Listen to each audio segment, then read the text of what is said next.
Alright, after 10-12 hours of wearing the thermal underwear by Meetwee, I don't itch like I would normally itch because of the rougher texture of the other material that I have for thermal underwear.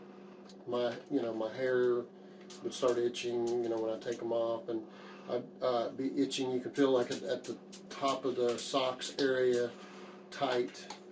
This stuff really stretches out well, really soft to the touch, and it's definitely touching you.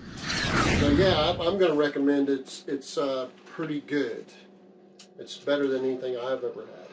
Of course, there's some other stuff out there a whole lot of money. So this is like $25 to $35 online, and I think we'll leave a link for you on that.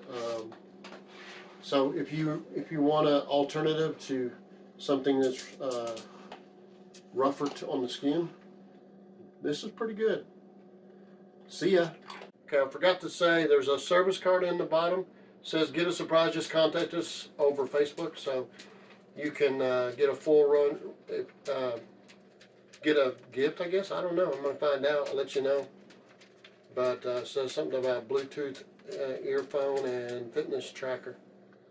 Anyway, came with it.